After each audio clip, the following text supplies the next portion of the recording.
एक बात हम कहना चाह रहे हैं। वासना की अति क्षति करती है, इसलिए हमने आज का शब्द लिया बैलेंस। क्या? बैलेंस। वासना की अति जीवन में बहुत क्षति करती है, इसलिए हम एक बात तुमसे बहुत प्रार्थना करना चाहेंगे, मेरे पागलों, अति वासना बढ़े ना, कभी कभी काम बहुत सताए, काम बहुत तुमको प्रेरित करे और तुम कंट्रोल ना कर पाओ, तब जोर जोर से नाम जप करना, उपासना करना प्रारंभ कर देना। और कभी कभी क्रोध आए तो भी उपासना करना। काम, क्रोध, ईर्ष्या, द्वेष और वासना, जब भी ये अति सीमा पर पहुंचे तब ये सूत्र याद रखना, नाम जब जोर जोर से कर देना। और नाम जब तुम जोर जोर से करोगे, हम भरोसे के साथ कहते हैं, अपने आप वासना उपासना में परिवर्तित हो जाएगी। वरना अति तो बहुत खराब होती है, अति किसी भी चीज की हो क्षति पहुंचाती है। इसलिए बैलेंस बनाए रखना। क्या बनाए रखना? बोलो बोलो बोलो। बैलेंस।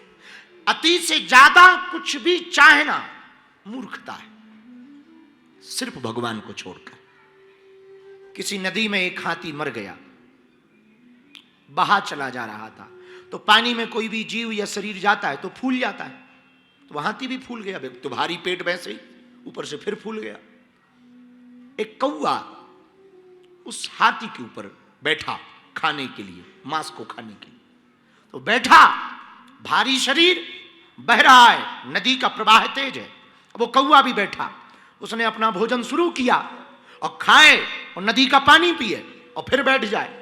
उसने सोचा ये तो गजब का यान है, गजब की जहाज, कुछ करना ही नहीं है, अब कहीं भोजन के लिए जाना ही नहीं, इसी पे बैठे रहो, इसी पे खाओ, और रात हो जाए तो थोड़ा ठीक ठाक टिकने की जगह, अब वो खोल हो गया था उसमें, हाथी में, काटते काटते काटते पेट का खोल बन गया, तो जब रात हो जाए तो उसी में भीतर घुस जाओ। उसने सोचा ये तो बहुत गजब है जहाज, अब कहीं जाने की जरूरत नहीं, कुछ करने की जरूरत नहीं।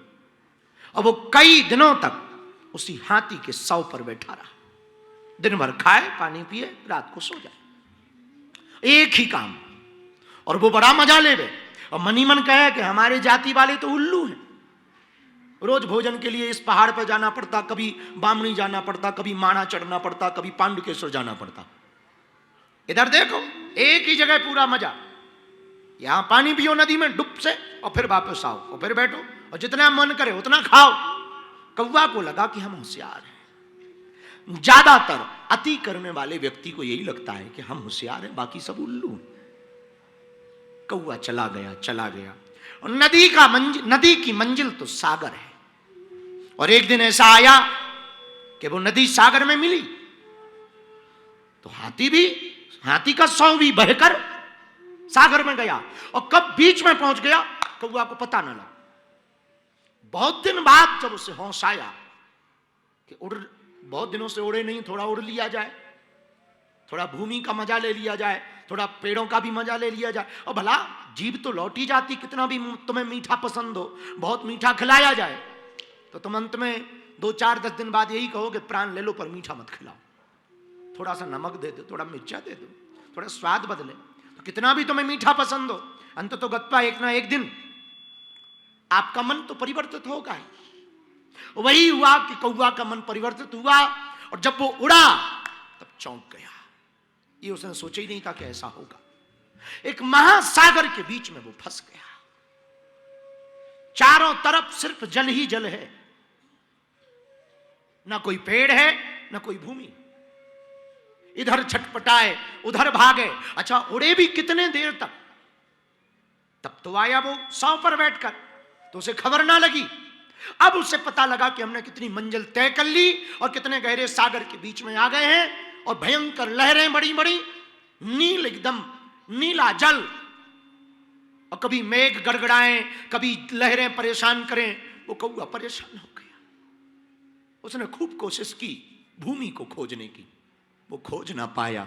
अंत तो गत्वा उड़ते उड़ते उड़ते उड़ते थक गया, समुद्र में गिर गया और मछलियों का आहार बन गया। वो कौवा कोई और नहीं, हम लोग ही वो कौवा है।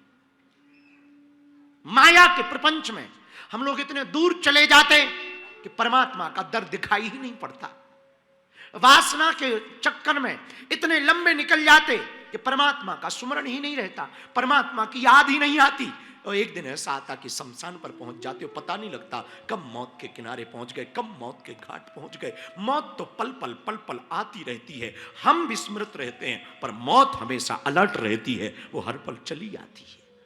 और जब मौत आ जाती तब होश आता कि काश उसी दिन थोड़ा खा के उड़ गए होते तो भला रहता। ऐसे ही जिंदगी है मेरे पागलों। हम जब प्रपंचों में पढ़ते हैं, ये हमारा, ये पराया, ये एक गाड़ी, ये दो गाड़ी, ये दो बंगले, ये 10 आश्रम, ये 5 आश्रम, ये और बन जाए, ये थोड़ा और हो जाए, ये थोड़ा और हो जाए, करते करते करते करते काल के गर्त में पहुंच जाते, काल के मुख में पहुंच जाते, पता नहीं लगता। इसलिए मेरे पागलों, बीच बीच में बैलेंस बनाए रखने के लिए थोड़ा जमीन पर भी आया करो, थोड़ा जमीन पर भी आया करो, थोड़ा प्रभु के दर पर भी आया करो।